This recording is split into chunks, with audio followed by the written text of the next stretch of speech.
Well, howdy there, Internet people. It's Belle again.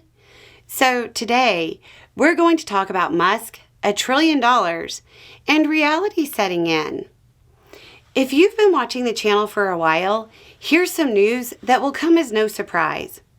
Musk has decided to walk back his budget cut of $2 trillion, just a little bit. He cut it in half. He said, quote, "If we try for $2 trillion, we've got a good shot at getting one.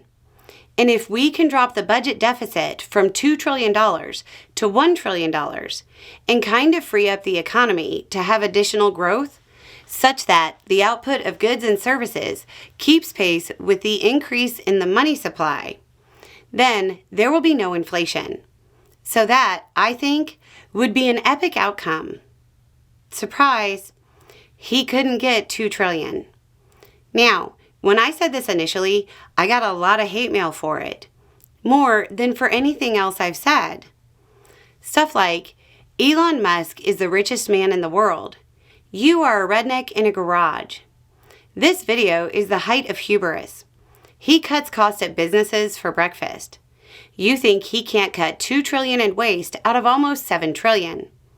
To say he not only can't cut the budget by $2 trillion, but that he won't get anywhere near that is why we say to stay home and cook.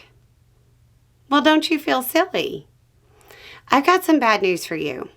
First, the government isn't a business. And second, he's not cutting $1 trillion either. Once you discount mandatory spending and interest, he's really only working with 1.6 or 1.7 trillion. Around half of that is DOD's budget. There is not a way to get $1 trillion without cutting DOD's budget by about 20 or 25%. That's the minimum. Do you think that's going to fly? Probably not. But if you think Congress will go for a cut that big to DOD, let me tell you what else has to be cut to make up the remainder. You take a quarter of DOD's budget and then you cut everything. Literally all other discretionary spending. Homeland Security, gone. State Department, gone. No Border Patrol. Health and Human Services, gone. Transportation, gone. I don't think he could get Congress to go along with a 20% cut to DOD by itself. Forget about a cut that steep and shutting down the entire federal government.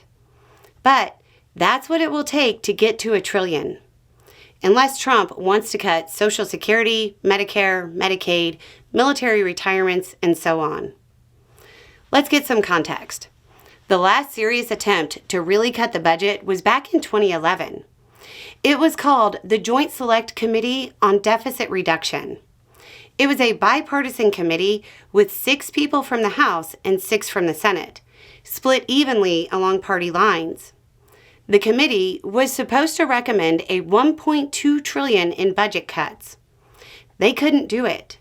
Oh, and that $1.2 trillion in cuts was going to be spread out over 10 years. They couldn't do it.